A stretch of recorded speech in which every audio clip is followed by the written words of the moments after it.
BJP സ്ഥാനാർത്ഥി നിർണയത്തിലെ പൊട്ടിത്തെറിയിൽ അനുനയ നീക്കവുമായി നേതാക്കൾ. ബി.ഡി.ജെ.എസ് നേതാക്കളെ ചർച്ചയ്ക്ക് വിളിച്ച രാജീവ് ചന്ദ്രശേഖർ. ഒറ്റയ്ക്ക് മത്സരിക്കരുതെന്ന ബി.ജെ.പിയുടെ അഭ്യർത്ഥന. ചർച്ചകൾക്ക് ശേഷം തീരുമാനമെന്ന ബി.ഡി.ജെ.എസ്. നൃപൻ വിവരങ്ങളുമായി ചേരുന്നുണ്ട്. നൃപൻ, എന്തായാലും ചർച്ചയ്ക്ക് വിളിച്ചിരിക്കുകയാണ് രാജീവ് ചന്ദ്രശേഖർ. ഒറ്റയ്ക്ക് മത്സരിക്കരുതെന്നൊരു അഭ്യർത്ഥന കൂടിയാണ് ബി.ജെ.പി മുന്നോട്ട് വെക്കുന്നത്. എന്തായാലും ഇതിൽ ബി.ഡി.ജെ.എസിന്റെ തീരുമാനം അത് നിർണായകമായിരിക്കും. തീർച്ചയായും. കാരണം സ്ഥാനാർത്ഥി പ്രഖ്യാപനവുമായി ബന്ധപ്പെട്ട് ഏകപക്ഷീയമായി ബി.ജെ.പിയുടെ സ്ഥാനാർത്ഥി പട്ടിക തലസ്ഥാനത്ത് പ്രത്യേകിച്ച് നഗരസഭയിൽ പ്രഖ്യാപിച്ചു. ജില്ലകളിൽ ഉള്ള വിവിധ തദ്ദേശ സ്ഥാപനങ്ങളുടെ സീറ്റ് സംബന്ധിച്ച് ബി.ഡി.ജെ.എസുമായി ചർച്ച നടത്തിയിട്ടില്ല. സംസ്ഥാന നേതൃത്വത്തിനും ഇത് സംബന്ധിച്ച് പരാതിയുണ്ട്.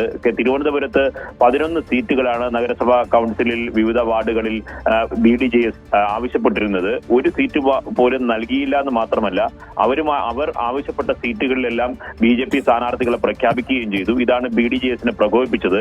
ഇതിനെ തുടർന്ന് ബി.ഡി.ജെ.എസിന്റെ ജില്ലാ പ്രസിഡന്റായിട്ടുള്ള പ്രേംരാജ് കൈരളി ന്യൂസിനോടാണ് ഇത് സംബന്ധിച്ച് 20 വാർഡുകളിലും 20 ഡിവിഷനുകളിലും സ്ഥാനാർത്ഥിയെ സ്വയം പ്രഖ്യാപിച്ച് സ്വതന്ത്രമായി മത്സരിക്കുമെന്ന കാര്യം പ്രഖ്യാപിച്ചത്. ഇതിന്റെ അടിസ്ഥാനത്തിൽ ബി.ജെ.പിക്ക് വലിയ തലവേദനയായി ഇത് മാറി. ബി.ഡി.ജെ.എസിന്റെ പ്രതിഷേധം വലിയ തരത്തിൽ തലസ്ഥാനത്ത് നഗരത്തിൽ പ്രത്യേകിച്ച് അവർക്ക് സ്വാധീനമുള്ള പ്രദേശങ്ങളിലെല്ലാം പ്രശ്നമുണ്ടാക്കും എന്ന കാര്യം ബി.ജെ.പിക്ക് ബോധ്യപ്പെട്ടു എന്നാണ് വിവരം. ഇതിന്റെ അടിസ്ഥാനത്തിലാണ് ബി.ഡി.ജെ.എസ് നേതാക്കളെ ചർച്ചയ്ക്ക് വിളിച്ചിരിക്കുന്നത്. ഇന്ന് 11 മണിക്ക് രാജീവ് ചന്ദ്രശേഖരൻ നേരിട്ടാണ് ബി.ഡി.ജെ.എസ് നേതാക്കളെ ചർച്ചയ്ക്ക് വിളിച്ചിട്ടുള്ളത്.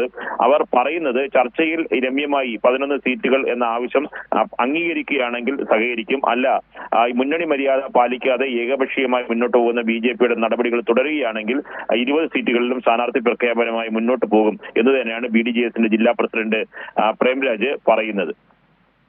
ശരി, നൃപനാണ് വിവരങ്ങൾ നൽകിയത്.